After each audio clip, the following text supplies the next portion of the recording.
사랑하는 안전의 성도 여러분, 평안하시죠? 오늘도 주님의 은혜를 구하면서 말씀을 나누겠습니다. 오늘은 철로의 역정 43번째 시간인데요. 제목은 마법의 땅이고 본문은 마태복음 24장 25절, 아모스서 3장 7절입니다. 연속해서 읽어드립니다. 보라, 내가 너희에게 미리 말하였노라. 주 여호와께서는 자기의 비밀을 그종 선지자들에게 보이지 아니하시고는 결코 행하심이 없으시리라. 아멘. 지난번 설교에서는 크리스천과 소망이 무신론자를 만났던 것에 대한 이야기를 나누었습니다. 무신론자는 순례의 길을 떠나긴 했지만 중간에 포기하고 순례의 길을 역주행하고 있었죠. 그러면서 두 순례자에게 자신은 20년간이나 이 세상에서 천성을 찾았지만 찾지 못했다고 말하죠. 그런데 그의 문제가 무엇입니까? 현세에서 눈에 보이는 것만 찾았다는 것입니다. 그러나 천성도 상급도 눈에 보이지 않을 뿐더러 하나님도 우리의 눈에 전혀 보이지 않으신다는 것이죠. 그래서 히브리서 11장 1절 2절 말씀처럼 믿음은 바라는 것들의 실상이요 보이지 않는 것들의 증거니 선진들이 이로써 증거 곧 칭찬을 받았느니라 라고 했습니다. 그러니까 우린 보이지 않는 하나님과 천국과 상급을 바라보면서 인내함으로 믿음의 또한 순례자의 길을 걸어가야 함을 은혜로 나누었습니다. 자, 그리고 오늘 이야기의 제목은 마법의 땅이라고 했죠. 영어로 보면 Enchanted Ground라고 되어 있습니다. 이 마법의 땅 또는 황홀하게 하는 땅, 그러한 뜻이 될 것 같습니다. 우린 이렇게 마법의 땅이라고 하면 매직을 생각할 수 있지만 매직이 아니라 내용을 보면 미혹하게 하는 땅 또는 잠들게 하는 땅 정도로 이해하면 되겠습니다. 그러니까 믿음의 순례자들을 미혹함으로 잠들게 하는 땅이라고 생각하면 될 것입니다. 자, 그렇다면 오늘의 철로 역정의 이야기에서 얻을 수 있는 교훈은 무엇입니까? 자, 먼저 하나님은 순례의 길에서 주의해야 할 것들을 말씀을 통해서 매뉴얼로 이미 주셨다는 것입니다. 철로 역정을 보면 이 두 순례자가 무신론자와 헤어진 후에 마법의 땅에 도착했을 때에 소망씨는 크리스천에게 너무 졸린다고 하면서 한숨 자고 가자고 합니다. 그러자 크리스천은 절대 안 된다고, 일단 잠들면 우린 다시 깨어날 수 없다고 하죠. 그러자 소망이 하는 말이 무엇입니까? 왜 안 되냐고. 낮잠을 한숨 자고 나면 힘이 날 것이라고 이야기하죠. 그때 크리스천이 하는 말이 무엇입니까? 당신은 기쁨의 산을 떠나올 때 세 번째 목자가 마법의 땅을 조심하라고 말한 것을 기억하지 못합니까? 그는 우리에게 여기서 결코 잠들면 안 된다고 주의를 주었습니다 라고 말하죠. 그러니까 이미 마법의 땅에서 잠들면 안 된다라고 하는 주의를 목재를 통해서 받았다는 것입니다.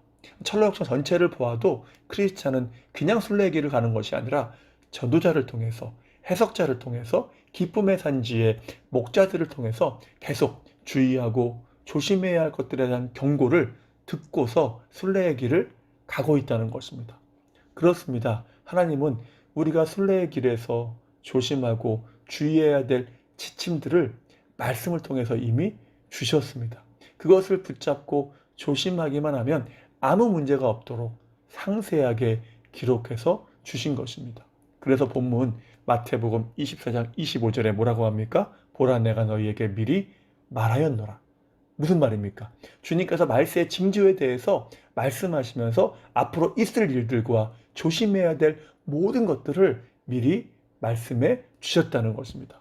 또한 아모스서 3장 7절에는 뭐라고 하죠? 주 여호와께서는 자기의 비밀을 그종 선지자들에게 보이지 아니하고는 결코 행하심이 없으시리라. 그러니까 하나님은 모든 섭리와 행하심을 선지자들을 통한 말씀에 미리 밝혀 놓으셨다는 것입니다. 구원의 계획뿐 아니라 우리가 주의해야 될 모든 것까지 기록해 주셨다는 것이죠. 마치 우리가 성지순례를 갈 때에 출발 전에 가이드를 통해서 모든 여행에 필요한 주의사항과 매뉴얼을 듣는 것처럼 우리에게도 이러한 순례의 길에서 주의해야 할 모든 것을 이미 말씀으로 주신 것입니다. 자, 그렇다면 우리의 순례의 길에서 우리가 순례자로서 해야 할 것은 무엇이겠습니까? 두 가지로 생각하면 첫 번째는 이것입니다. 먼저 하나님의 말씀을 주야로 묵상하고 붙잡는 것입니다.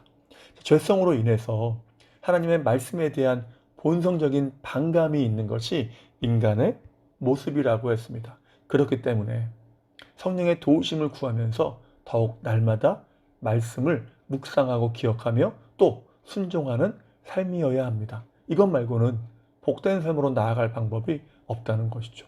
그래서 시편 1편에서 복 있는 사람은 오직 여호와의 율법을 즐거워하여 그 율법을 주야로 묵상한다라고 했습니다. 여기서 우리가 말씀을 묵상한다는 것은 하나님이 주신 삶의 주의사항들을 계속해서 숙지하는 것이고, 이를 통해서 우리는 이 쉽지 않은 순례의 길을 좀 더 안전하게 걸어가게 되는 것이죠.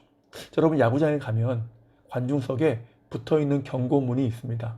파울볼을 주의하라는 경고문이죠. 경기 중에 꽤 여러 개의 파울볼이 관중석으로 넘어오죠. 그리고 그 야구공이 단단하기 때문에 날아오는 공을 맞으면 큰 부상을 입기도 하는 것입니다. 그래서 안전한 경기 관람을 위해서 날아오는 파울볼을 조심하라는 경고문이 붙어 있는 것입니다. 문제는 이러한 경고문에도 불구하고 종종 파울볼에 맞아서 중상을 당하는 경우도 생긴다는 것이죠. 왜입니까? 분명히 경고문이 붙어 있지만 파울볼을 조심하지 않고 주의하지 않기 때문입니다. 참으로 필요한 그러한 주의나 경고를 의도적으로 무시하거나 잊어버리는 것이죠.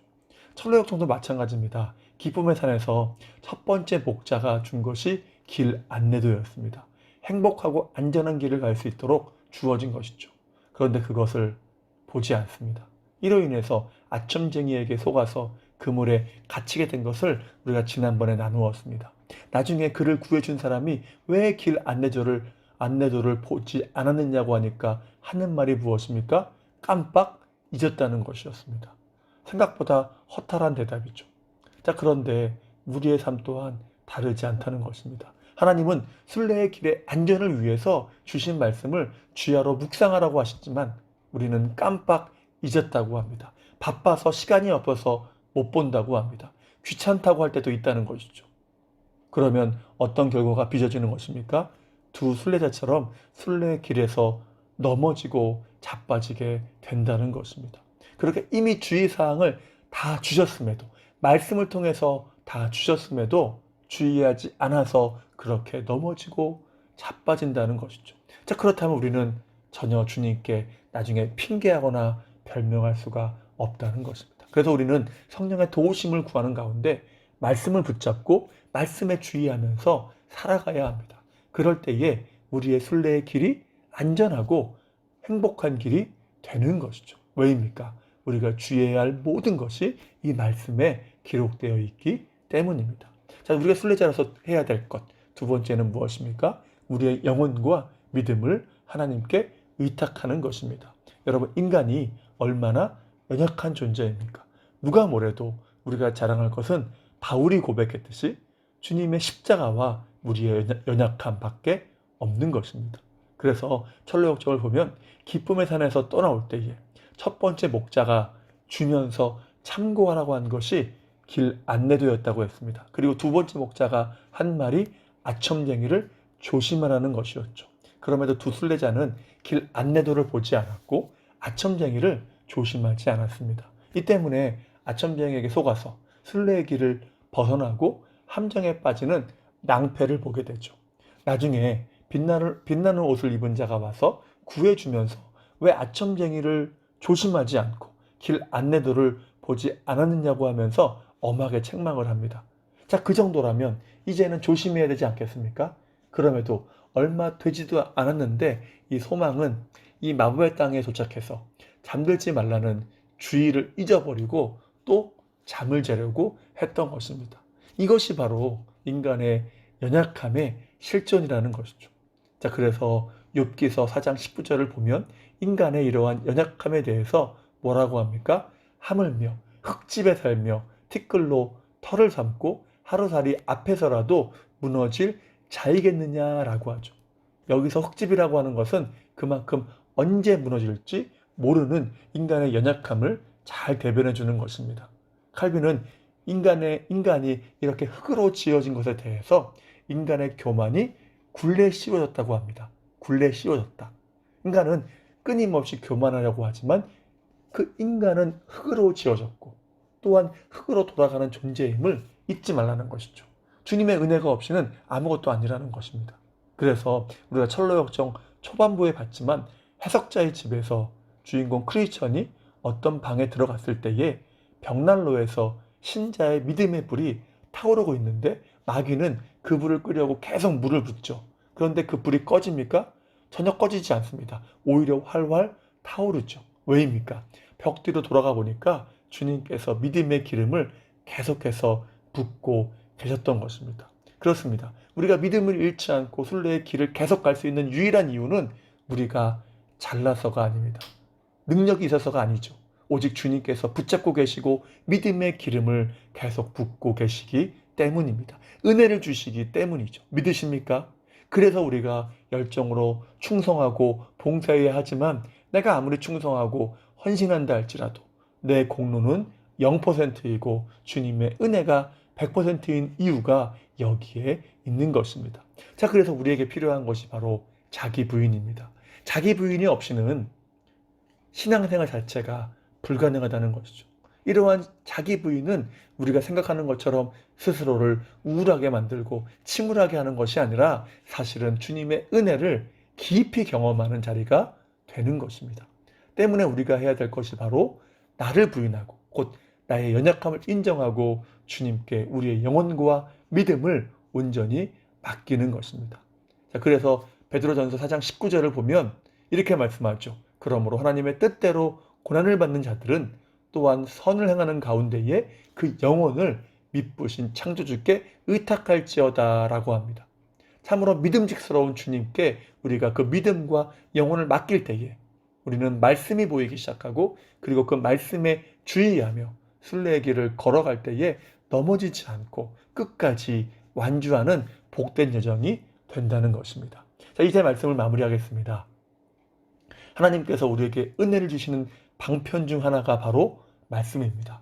크리스천의 원래 이름은 그레이슬리스, 은혜 없음이었습니다. 은혜가 없는 자였다는 거죠. 그런데 주님의 은혜로 구원을 받게 되고 순례의 길을 가게 되었습니다. 그리고 그에게 처음으로 주어진 것이 바로 말씀이었죠. 그리고 그는 그 말씀을 통해서 위로를 받고 때로는 책망을 들으며 말씀을 통해서 위기를 넘어가며 순례의 길을 간 것입니다. 사랑하는 성도 여러분, 신명기에서 계속 말하는 것이 무엇입니까? 이러한 은혜의 방편, 곧 안전하고 행복한 순례의 길을 가기 위해서 주신 말씀을 반드시 붙잡고 순종하라 라는 것이 아니겠습니까? 왜냐하면 곳곳에 도사리고 있는 위험과 미혹을 이길 수 있는 힘과 능력이 모두 말씀 안에 들어있기 때문입니다. 그러므로 날마다 매뉴얼로 주신 이 말씀을 붙잡고 나아감으로써 안전하고 행복한 순례의 길을 걸어가되 끝까지 완주하시는 성도님들 되시기를, 그러한 복된 순례의 길 되시기를 주님의 이름으로 축복합니다. 기도하겠습니다. 사랑과 은혜 하나님 감사합니다. 오늘도 순례의 길을 걸어갑니다. 이러한 순례의 길에서 기도하면서 이 말씀을 날마다 묵상하며 기억하고 따라가는 삶이 될 수 있도록 도와주시옵소서.